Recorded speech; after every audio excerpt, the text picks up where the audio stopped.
Welcome, everybody! Tonight we'll be fielding some questions that have been posed to us by some of our listeners. We'll share some tips and tricks, along with some new things we discovered in the World of Warcraft Legion expansion.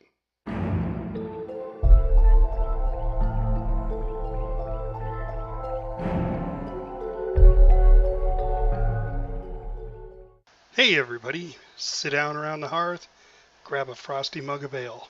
Welcome to the Lion's Pride Tavern, where we discuss all things Azeroth. Let's start off introducing our panel. I'm your host, Fafford. I play a Dwarven Beastmaster Hunter in the awesome game World of Warcraft. Next up, we have Joe Bowie. Hi, I'm Joe Bowie. I play a Worgen Fire Mage. Next up, we have Lorelei. Hi, I'm Lorelei. I'm your Night Elf Fury Warrior. And our Canadian brother from up north, Epistle. How's it going, eh? I'm Epistle, and I play a Draenei Protection Paladin. Tonight, Tapachino is back with her Druid Wisdom. Hi, it's Tapachino, your Night Elf Resto Druid. And we don't have a special guest tonight, so if any of our listeners are out there and who would like to be a special guest, please email me through Podomatic.com. That's lionsprideTavern.podomatic.com. There should be a link there to email, or just post in the comments, and we'll get you as a special guest. So let's just talk briefly about how the raid went this week. Joe Bowie, why don't you kind of walk us through what we did?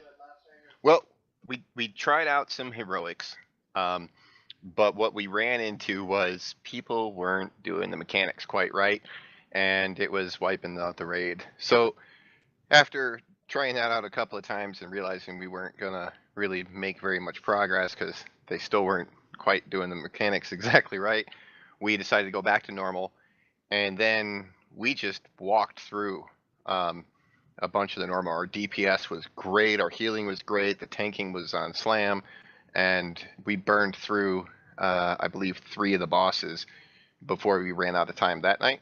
Second night we came back and we went through the tree, and it was one of our best runs through the tree that we've had so far. Really, really clean run through that, and we downed Cenarius on our second attempt, and it was also a really, really clean Cenarius kill. That was excellent work by everybody involved.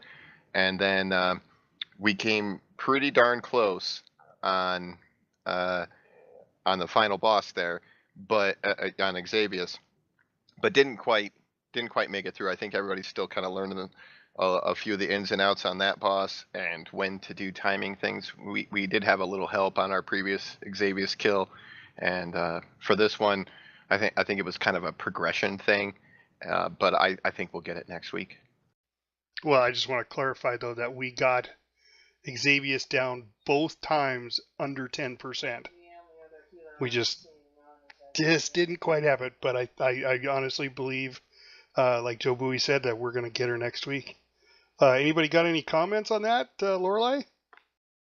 I agree that it was all about the mechanics when we tried doing the heroics. I think people have gotten a little complacent and very comfortable with what we've been doing, and it's very easy right now to do normals, and people are forgetting that you have to do the mechanics, especially on heroics. So I think if we just go back and try it again and just remind everybody what not to stand in, what not to leave in the group, I don't think we'll have a problem.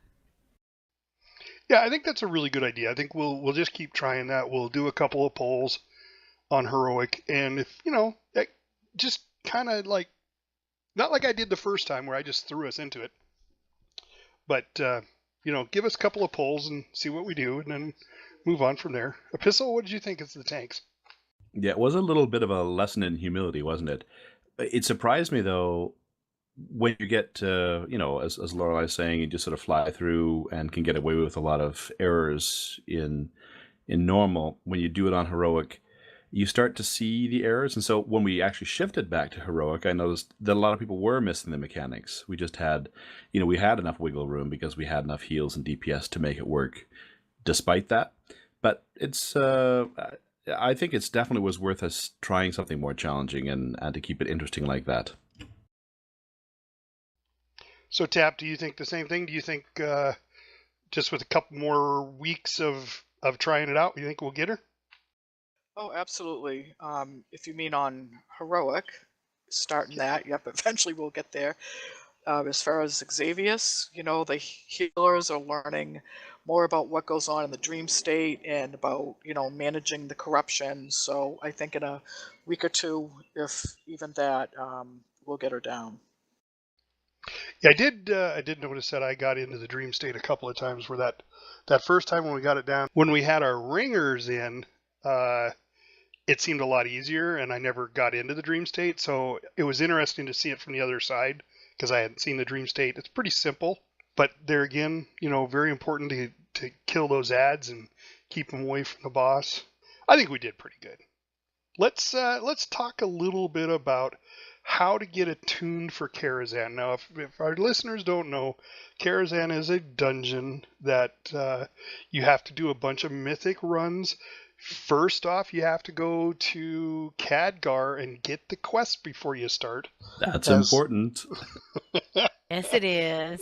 As Lorelai and I both know, yeah, you have to have the quest before you start.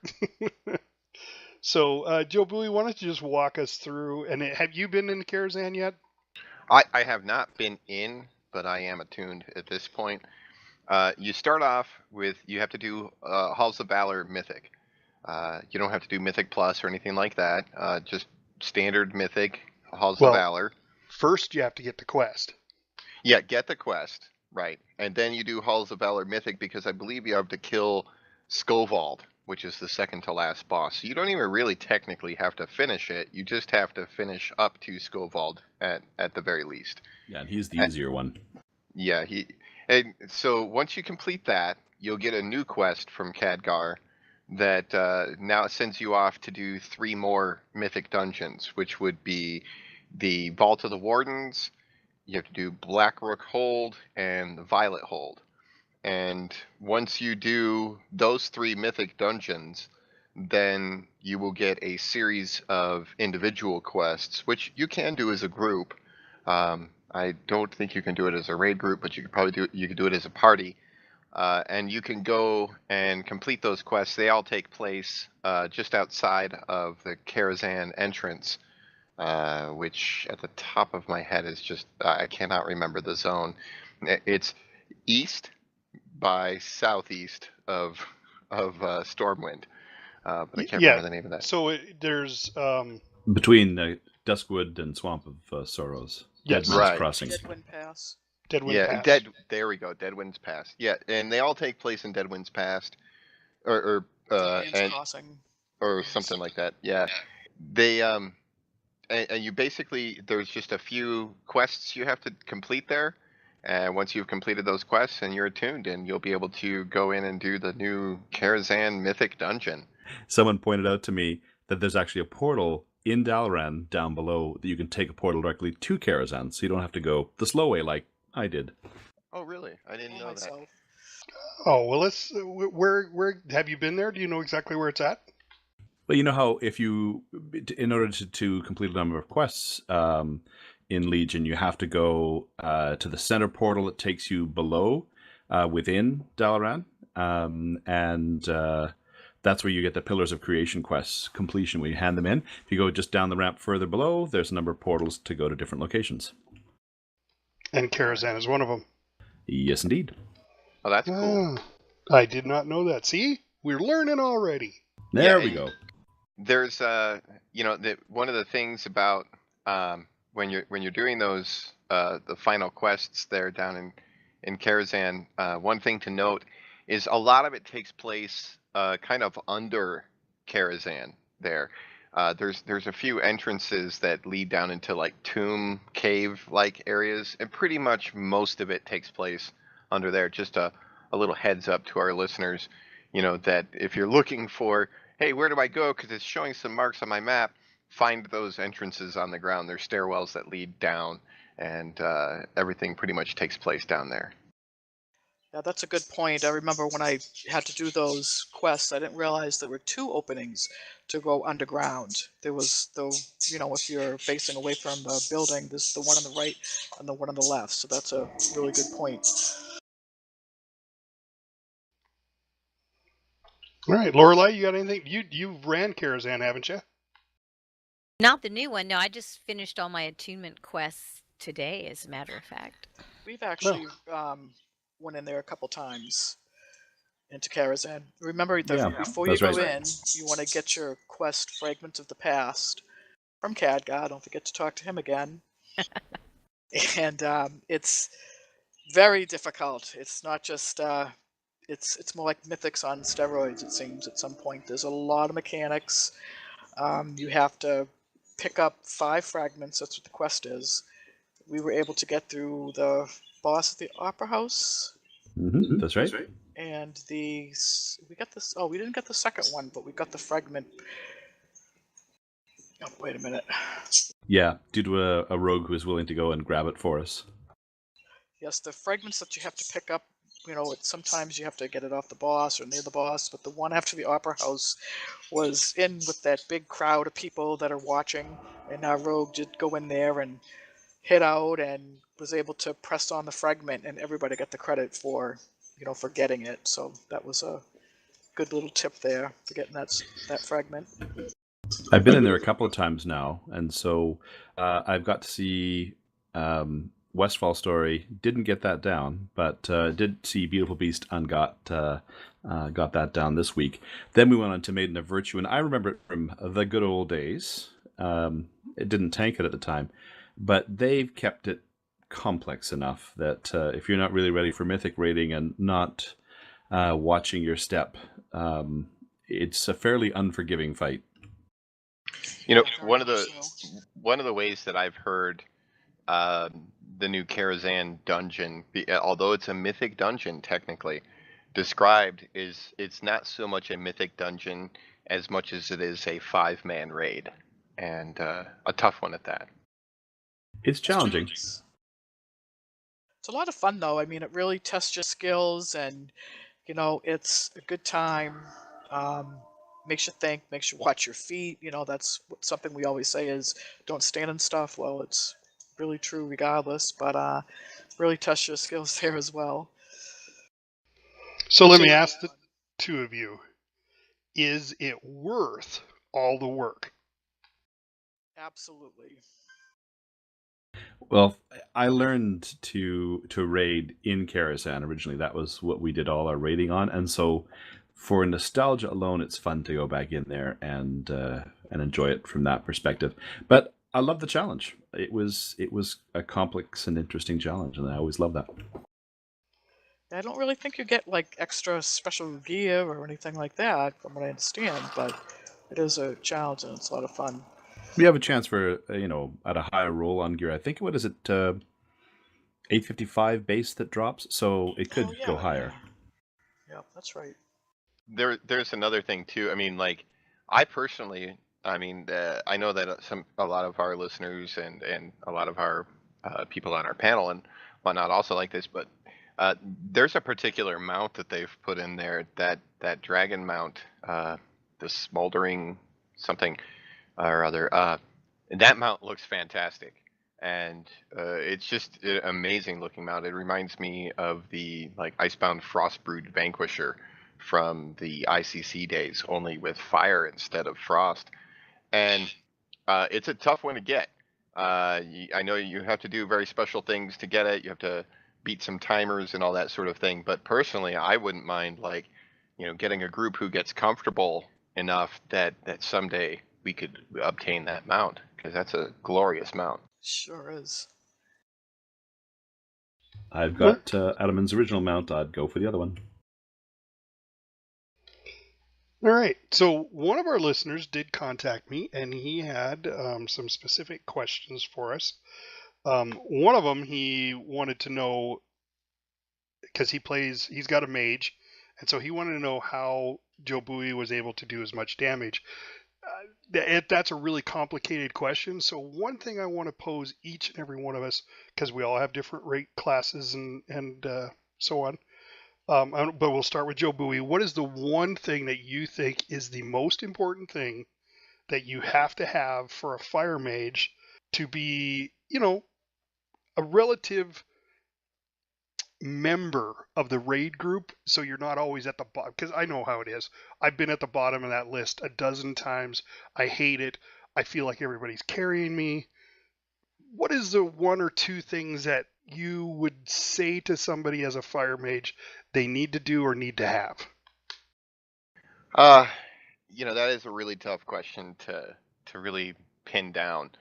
The first thing I think that any really good raider needs in general is a term I like to call raid awareness. Raid awareness boils down to understanding the mechanics, what's about to happen, where you can be, where you can't be, what you might need to do, when to do things, when not to do things. And I know that's a lot of stuff to take in, but when you get that stuff down, when you start to get really good raid awareness and you start to be able to, basically evaluate the situation as it currently stands, then it makes your reactions a little bit cleaner and a little bit nicer. So instead of, like, for an example, if you're very aware of what the mechanics are, then you're not panicking when the mechanics happen, because you know what to do, you know where to go, you know what not to do, and you can adjust for that so that you're spending more time doing damage than you are trying to react to unexpected mechanics or mechanics that are catching you off guard, or positioning that is putting you in a place where instead of casting another spell, you're running out of some damage that you need to avoid. So I would say raid awareness is probably the number one thing that can help any player improve their DPS in a raid, or healing, or tanking for that matter. And as far as performance goes in general. The second thing for a fire mage in particular that I think is really key is timing. Fire mages are kind of combo based. We have setups where we need to have things go off, and then once they go off, we need to trigger this and trigger that, and then we need to start comboing out our spells in particular orders. And getting that combo down can be a little tricky at first, and there's even times when I'm trying to pop off my spells at the right rate of speed and in the right combinations, and I screw it up, and I call it my rhythm, and my rhythm gets off, and then I have to kind of wait until some of my cooldowns drop, and I can recover my rhythm a little bit, because I kind of get out of sync with the song of the raid, so to speak.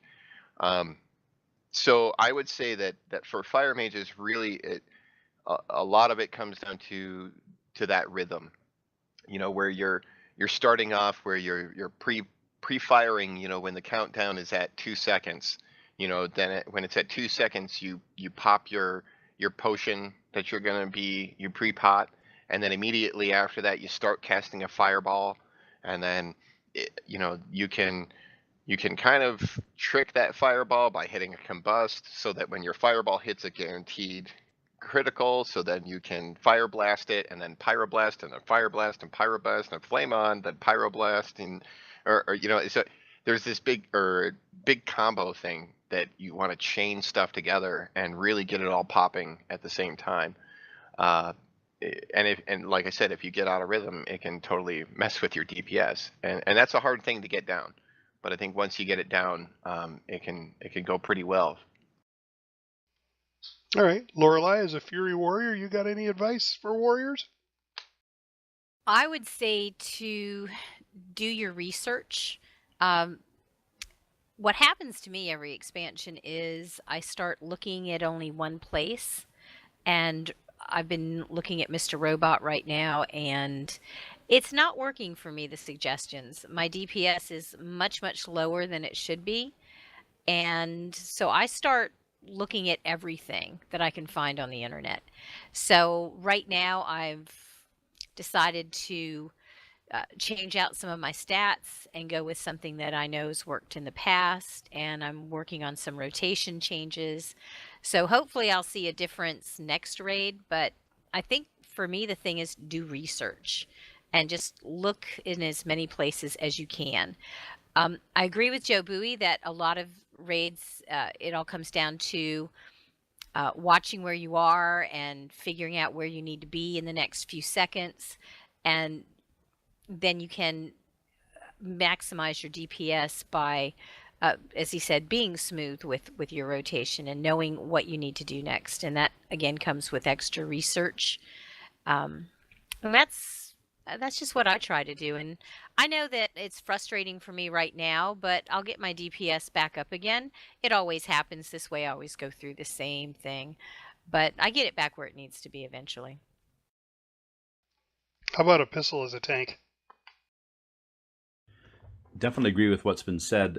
The ability to know where you are in a game like Warcraft isn't a natural skill necessarily for people, and there's quite a bit of skill involved in being able to be situationally aware, not just sort of knowing the basic mechanics, but trying to visualize it and imagine it in a three-dimensional space. I think that's the real trick.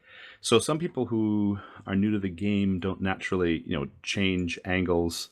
They may not do the left click mouse around much to get a sense of where they're going.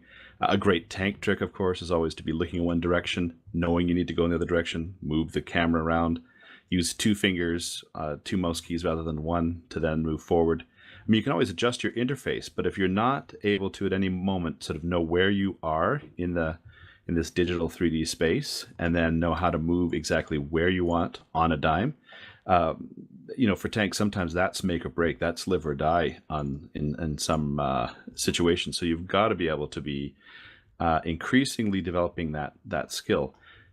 Leveling up is a great way to practice it too, because as you're doing it, you can, you're on your own, you're just doing your own thing, but you have to be looking around what's behind you, beside you, all around you. It's a great time to practice tweaking your camera angles and getting that sense of where you are in space. So I think that's one of the critical things. Sure. Tappuccino, you got any advice? Sure. From a healing perspective, you're in these raids. You're not only having to keep the the raid up or the tanks up, but you have to remember to keep yourself up as well. There's no sense in knowing where you are and what's going to come up if you die trying. Like has been said, knowing what the fight is, knowing the damage that's going to be coming up, especially the big AoE damage, and knowing when to put your cooldowns down, and protecting the raid and the tanks. And talk to your other healers. You're part of a team, and I think as well as the DPS and the tanks, the healing team has to work together and know what each other's abilities are, and be able to communicate and kind of coordinate. When you're going to put your big cooldowns, putting those down, and when all the big damage is going to come up. So that's also, I think, a very important thing, part of the game. I think one of the most important things that I've learned about World of Warcraft, because I have an alt for every class. I needed to find a class. I started off with a mage, but it was because it's situational. I had a friend of mine that was playing a warrior, and it just worked really well with the two of us together, a melee and a ranged, to walk through quests. But what I found is to be comfortable in what character I'm playing, I needed to try them all. I have a warrior, I have a paladin, I do have a druid healer. I have tried tanking. That's actually how my son got involved, because he didn't like my tanking style, so he took over, which I'm thoroughly happy for, because Durog's a fantastic tank, works really well with a pistol, makes our raids go so much smoother. But what I found, for instance, as a raid leader, a hunter has a lot of mobility. So I can move around a lot, see what's going on, See where we're missing stuff, where we might be a little heavy on, and be able to announce that. I can mark targets. Where if I was a mage and I had to stand there all the time to cast spells before I could do anything, I don't think that would have been a really good class choice for me. So the best advice I can give is, and I hate saying it because it takes forever, but try each one of the classes. See which one's your favorite, especially when you get into raiding. Now it's a little different for questing, but definitely for raiding, pick that one class that you feel very comfortable with and go with it. Learn as much as you can. Call it your main tune and learn all you can about it. Go out and read stuff. Now, that was one of the things I wanted to ask you guys, and we'll start back over with Joe Bowie. Where do you get a lot of your information? Well, first, before I answer that question, I just want to touch on one last thing that you kind of touched on, but more specifically, it's how do you have fun in WoW? If you really enjoy your class and you have fun with it and you play it your way, you're gonna get better DPS out of it. I mean, Joe Bowie is not optimized for the way a lot of the websites say you can get optimal damage this way, but I don't find that they always are exactly right for me. And so sometimes I have to adjust from those strategies that say, do this thing to get maximum damage. And I do something a little different because I'm more comfortable with it. I have more fun with it. And when I have more fun, I get more DPS. So there's that aspect as well. Now, where I get a lot of my information from is lots of sources. I scour the web for things. I do searches on Google for particular things. Like when I'm considering talents, I'll do a search, for how does Rune of Power stack up against Incanter's Flow? How does this talent stack up against that one? I'll say, like I'll Google like Rune of Power versus Incanter's Flow, and then I'll read a lot of different people's opinions on it, and then I'll do a little experimentation myself. I go to places like Altered Time, Icy Veins. I'll even look at Noxic, although I know a lot of people knock Noxic sometimes. Uh, there's a wealth of information out there. I also find good information on the Blizzard forums itself. It's really just a matter of I read stuff, I look at stuff, I look up other players that I run into in dungeons or in raids that are of the same class and spec that I am, and if they are outperforming me, I go and I look their characters up on the battle.net, on the World of Warcraft site, and I look at what their talents are, I look at what their gear is, I look at how do they have their stats balanced out. It's like Lorelai was saying earlier, it's a lot of like research going, okay, well, what can I do to make myself a little bit better without spoiling my fun? And I find that helps me out a lot. Yeah, and I do want to plug us real quick because you made a good point. If you're in a group, if you're in a raid group that is just knocking you and you're not having fun, because to me, I pay $15 a month for this game and to meet all you people to have fun. And if I'm not doing it, you need to change it. And you can go to openraid.org, or I guess it's Zerg, OpenRaid, Zerg, something or other. Anyway, it's out there. You'll be able to find it. Do a search for capital EOTT. That's our guild name on OpenRaid, and find one of our raid groups. It's where we raid every Friday, Saturday night.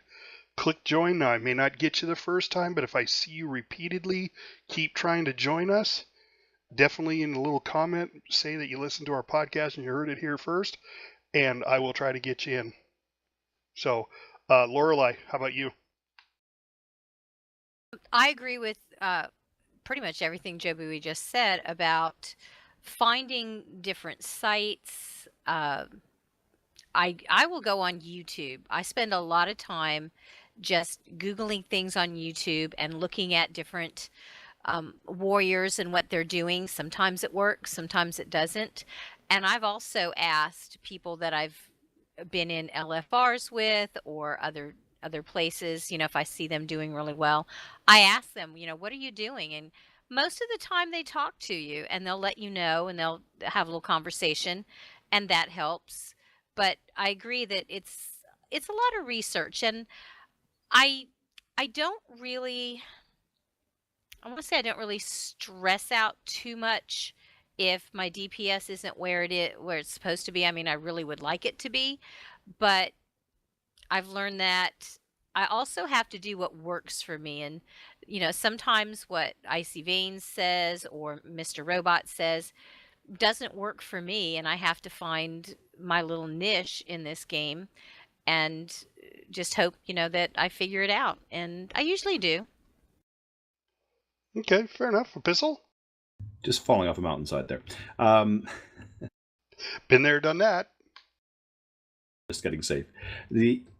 Yeah, I think it's interesting that there are so many paths to learning from others' expertise. For example, I mean, we talked about YouTube, talking about doing a Google search, finding information that way.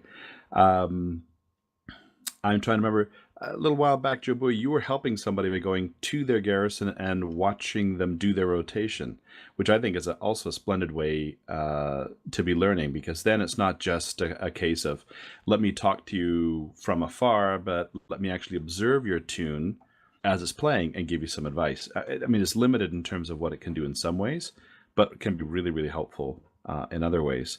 Because you can sort of see, oh, no, maybe you missed that. Maybe you want to try this. You can get some fine-tuning, fine-tweaking in terms of, say, a tricky rotation like a Fire Mage, for example. All those things are really, really good. For myself, of course, I usually use videos are what I would lean on more, just because I like to sort of visualize and get a picture of, in a tanking situation.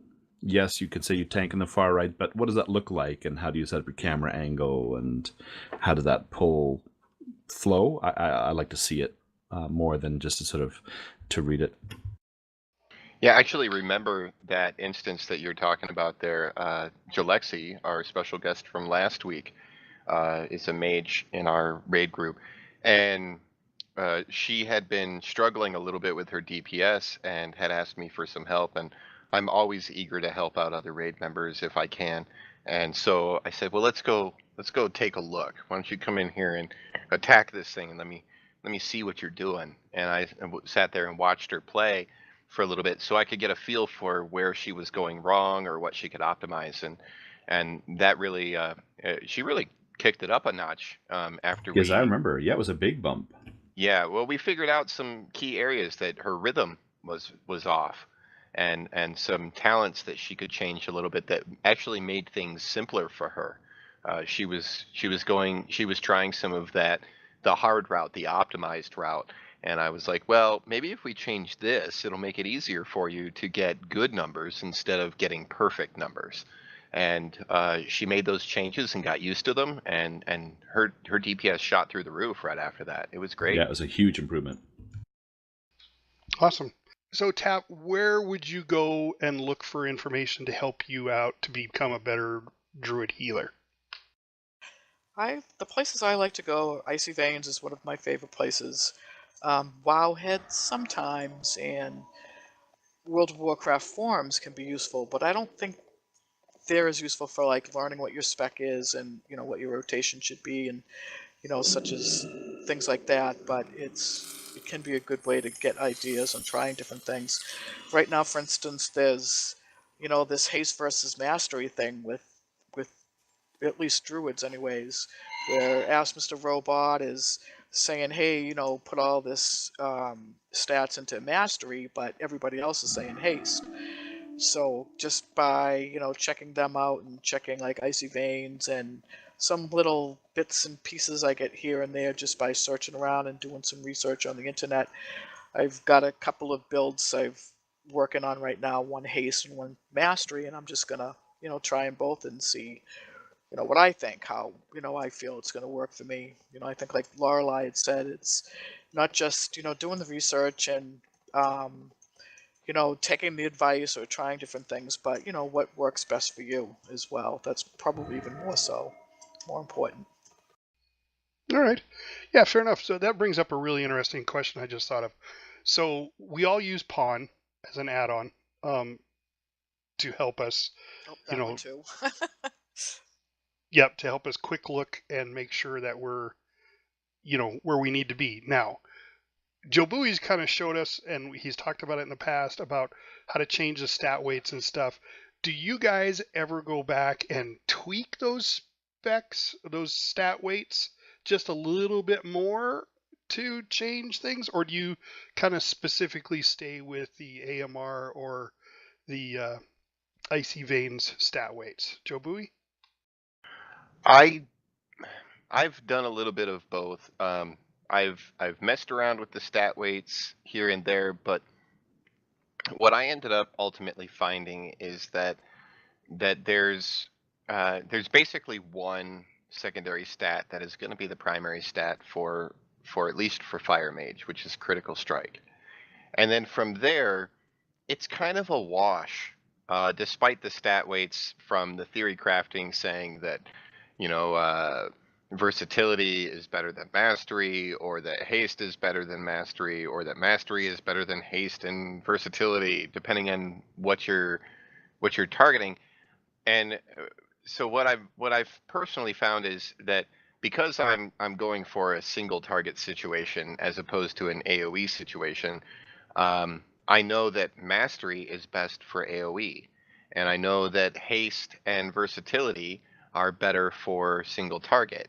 And so I've started at a point now where I balance a little bit um, on my own, even outside of Ask Mr. Robot's suggestions, as far as their stat weights go. And I kind of look at that as like a starting point as opposed to a finishing point. So if it says to me that, this piece of gear is, especially with the pieces of gear that is like 1% better, or it's 3% better, as opposed to something that might say, for an example, be 15% better. Because if it comes up and says 15% better, it probably is a lot better than what I'm currently wearing. But if it's only a small percentage, I'm going to look at those stats that it has beyond critical strike a little more closely. And for an example, if it has haste, I might have a little preferential treatment towards that piece of gear over something that has a secondary stat that has mastery. And when in my comparison, because I want my spells to go off quicker, or my versatility, I want everything to be a little bit more damaging because versatility is like a direct damage increase, and that sort of thing.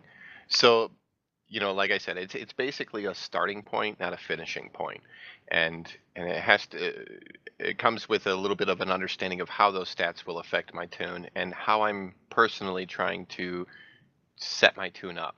Because, like I said, with fire mages, you could go pure AOE, or you could go pure single target, or you could be a little bit of a mix of both. And it's really up to what that individual fire mage wants to do. Okay. Yeah. Lorelei, do you adjust them at all? I've played around with it to see what Mr. Robot would say, but I've also heard that Blizzard is going to go back and look at the stat weights and what's been happening with the gear that they put out for this expansion, because a lot of people have complained that you can pick up a piece of lower level gear that's much better. It might have that 15% upgrade on it, but it's 20 levels lower than what you already have. So they are going to change that. So we're all going to have to go back and look at everything we already own. Um, I agree that you should look at what you want to do. If, like for Fury, you can definitely go stronger AoE versus single target. And I have to, stop and think about what I do. I can't change out my talents as quickly as I used to. So I have to sort of decide what I want to be for that raid that night. If, I don't want to be changing everything every fight like I used to do. It wasn't any problem, but that's something else that I have to add into the mix when I'm trying to get my gear fixed to see about my DPS.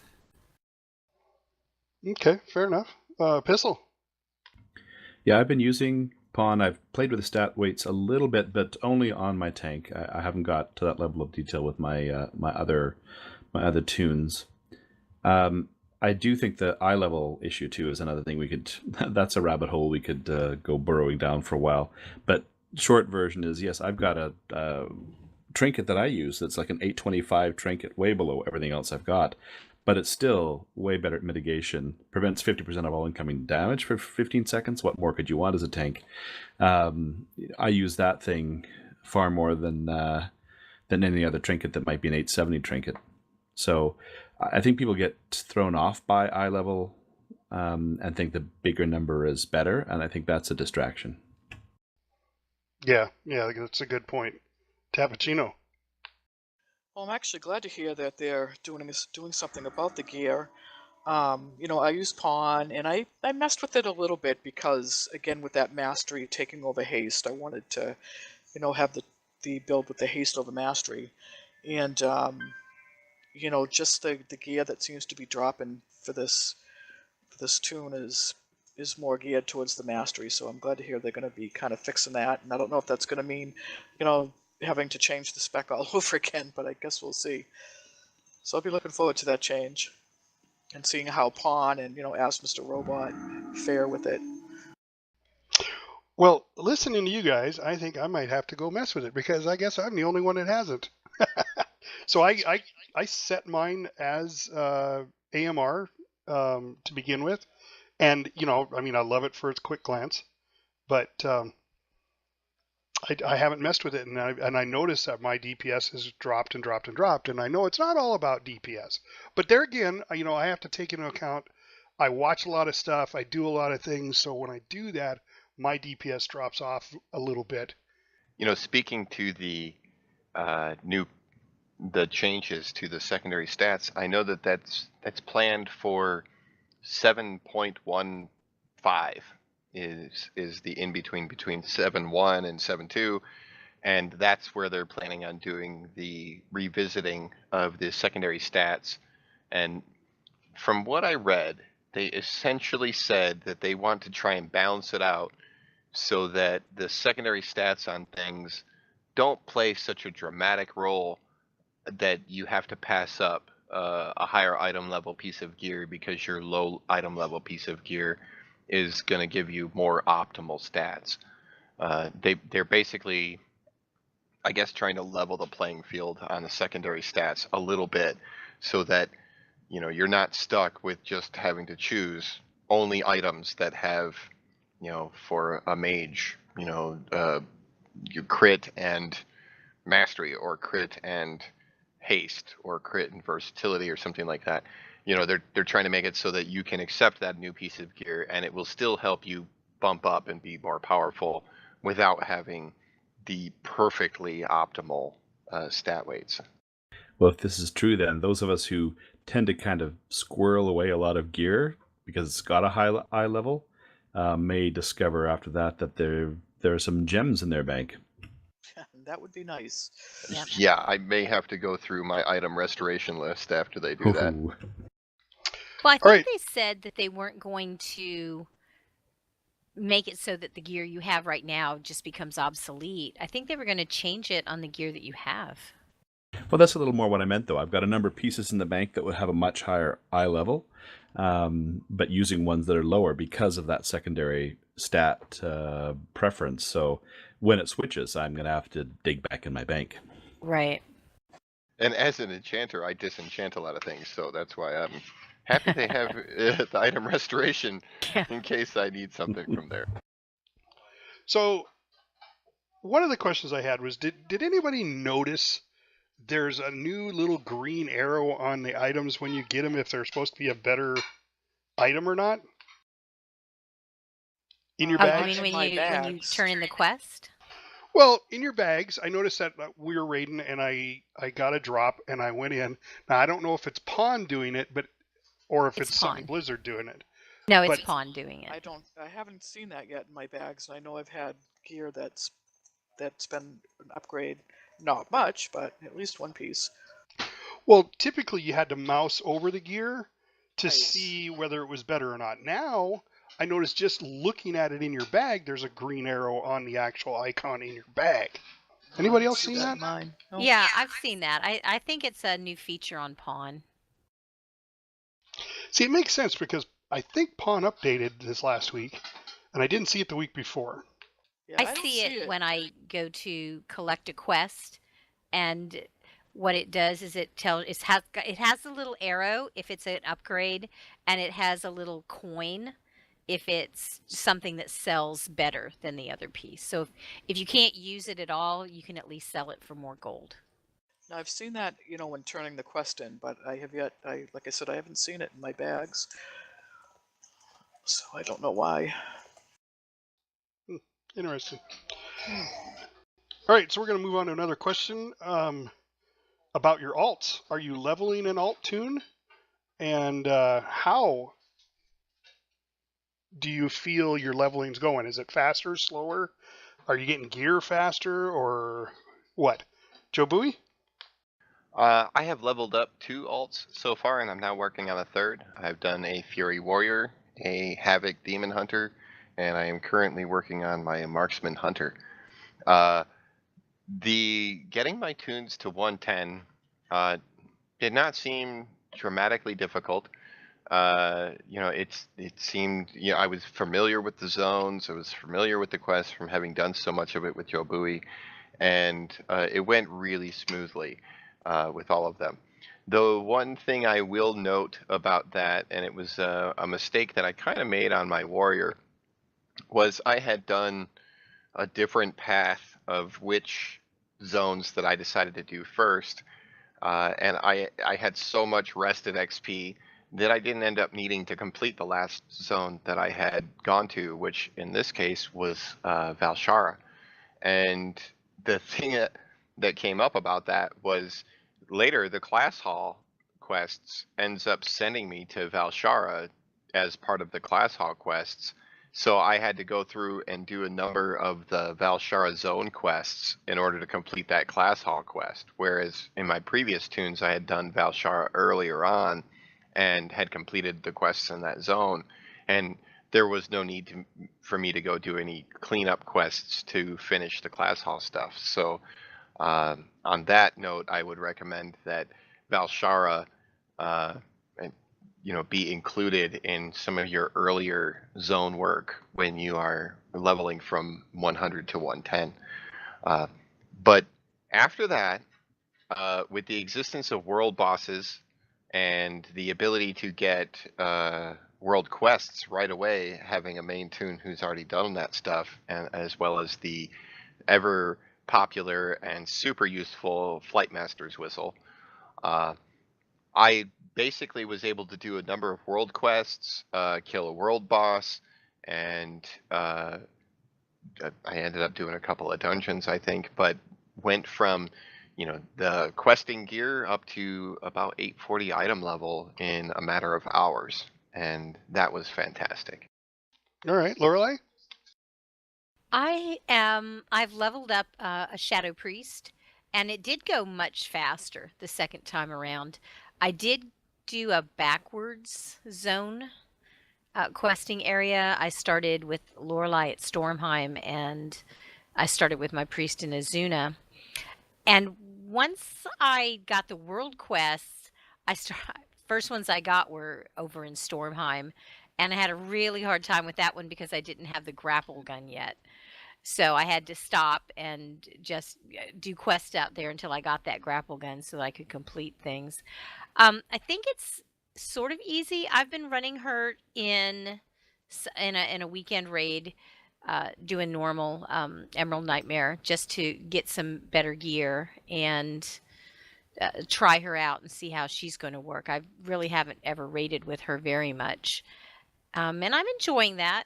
I've got a lot of things that I still need to finish with her, but I think when you've got a lot of alts to level up, it's going to be very, very time consuming. Nope, Epistle? In Draenor, I decided I was only going to have 3 sort of semi-main tunes. One, my raiding tune, which is the tank, and then I have 2 alts that are just sort of my favorite children, shall we say. So there's my Fire Mage, and my Resto Druid. And the Fire Mage was easy enough to level, took some time, but was faster, of course, than Epistle, because I can burn things more quickly. But for the healer, it was slow and it was painful. I tried to subsidize the leveling by going into a lot of instances, but I didn't get a lot of XP for that. But the peculiar thing was I was down to my last level, and I started to get a number of Order Hall quests, which were fairly straightforward quests, but they seemed to me, relatively speaking, huge chunks of experience. And that last level took me, I don't know, much more than an hour to get them all done. So I thought it was going to take forever, and that last level was the fastest. But gearing up has been a little bit slow to get them going. I figure that the trick I need to use is get a whole bunch of people who are all leather and high level gear, and they can run me through stuff and then throw all the leftover gear to me. Yeah, that's a good one. Tappuccino. I just started leveling my Shadow Priest. She's at 102 right now, so I haven't really gotten very far, but I am looking forward to getting her up there. I mean, I have a lot of alts, and I just can't imagine leveling them all this expansion. I have them mostly, for professions and stuff, where other professions are, it seems a lot more difficult to level. I'll probably just stick to Tappuccino and maybe a couple alts. My Shadow Priest being my favorite alt, that is. Sounds like you're leveling now. It does. I know, I didn't mean to start a fight, but somebody was hit her. I got a fun question, and then we'll hit our final question for the evening. So what holiday events do you look forward to going forward from now? Joe Bowie? Oh boy. I guess my answer is I don't. I really don't pay much attention to the holiday events much anymore, unless there's some mount or something that I want from them. That might pertain to a little bit of an upsetness that I've had with WoW or with Blizzard, that they make those broom mounts only during the All Hallows Eve, part of the questing. But I did a lot of that in the past, so I don't really pay a lot of attention to it now, because I did most of the things that were available in the years prior to now. And I haven't seen a lot of new things being offered that have enticed me to go partake in those things. So I guess that's kind of my answer. It's sort of a non-answer, but and that's pretty much it. No, that's fair enough. Lorelei? I love all their little events, their holiday events. I admit I geeked out, and during Halloween I went back to my garrison and decorated my garrisons with my Halloween decorations, because I thought that was just a great thing that they did. I love doing stuff like that. I feel like I'm not being able to spend much time doing them as much, and I would like to go see if there's anything new that they have to offer. I'm a sucker for the pet, or for the mount, or for something else, so like a little transmog piece of gear. I'm looking forward to the little 1 or 2 day events that Blizzard is putting out, just to celebrate little fun little vacations. They're not going to be like 2-week long holiday events. They're just, the first one sounds really funny. It's the I can't say it correctly. It's the AQ40 Remembrance Day, for when the gates finally opened and all the servers crashed that day for people trying to get into that raid. And they're just going to have a little 1-2 day event just to celebrate that. And I think those things are just going to be fun. Yeah, I'm looking forward to that one. That's kind of what brought the question up. How about Epistle? Well, I have a confession here. My Resto Druid has a transmog with a Santa hat and the whole get up. And his garrison is going to permanently be Christmas decor. So that's kind of a thing I've got going with him. But I'm definitely logging in on the Wednesday for the 12th anniversary, see if there's anything in the mail from Blizzard. And the other thing I'm looking forward to is the Pilgrim's Bounty, because I'm hoping that's going to give us a chance to level up our cooking if past tradition holds. I haven't looked and seen if it will or not, but I'm kind of hoping. Oh yeah, and an old tradition. We were playing WoW years ago when our kids were really, really young, and we couldn't sort of go out and party. So every midnight, if I'm not out somewhere, I will fly to the top of Stormwind and watch the fireworks from there. Yes, very good fire. I remember the very first time I saw the fireworks go off. I had to come back every hour on the hour just to see it again. Yeah, I love that they do stuff like that. It was so funny the first time there was a fire festival. I had no idea what that was. And I remember I was on a flight path and all of a sudden Lorelei's head burst into flames and I didn't know what the heck was going on. I love those little moments. How about you, Tap? I love all the little holidays and stuff, especially the ones coming up with, the bountiful Thanksgiving and Christmas. It puts me in the real mood for the real holidays as well. So I just love the whole, cheer and having fun. So you look at that big golden turkey and go, dang, I got to make one of those this year. Oh, and I can't wait. And I can't wait for all the leftovers. All right, so we're on to our last question. The add-ons you might recommend to our listeners question. Joe Bowie, start us off. Oh boy. If I'm gonna pick an add-on for this week, I know in the past I've talked about Pawn, and I still think that's really important. But I think this week there's an add-on that I use. It's a broker bar called Chocolate Bar, and it just puts a little bar at the top of your screen, and you can put little add-ons in it or what have you. I just find it generally useful for things like seeing, like at a glance, how much gold I have, not just on my single tune, but like across all of my tunes, because it actually polls each of your tunes that you've logged into, and it puts a list up there where if you mouse over on like the gold portion of that broker bar, you can see like how much gold is on each of your tunes, and then what the total amount of gold that you have across all of your tunes is, and that kind of thing. I find that stuff to be very useful, as well as lots of little icons for other things like Ask Mr. Robot or save instances, etc. Put a little icon up there that when I mouse over on those, it'll give me a little bit of bonus information as well. It's just a nice little add-on that I've been using for years that, it doesn't get a lot of fanfare, but it's nice, and it's Chocolate Bar. Nice. Lorelei. Oh, I was trying to think about which one to talk about, and I think I like the add-ons that help you save time. So there's a very simple little add-on I'm going to talk about this week called Sell Junk. And all it does is you can go up to any vendor, and as soon as you click on the vendor, it automatically sells your junk for you. You don't have to look for it, and you can just be on your way. Saves me a bunch of time. I use that one. I love it. I absolutely love it. Epistle? Well, now that I've leveled my my druid and I'm healing again, I'll give a little plug for Voodoo. That's VUHDO. It's one of a number of different options you have for a healer, but I just love that I've programmed all my keys. I've been using it for so long. I've got my left mouse button. Well, what it does is it puts a panel up of all the people in the raid and gives you class-specific things you can do to heal, and then you program your buttons, your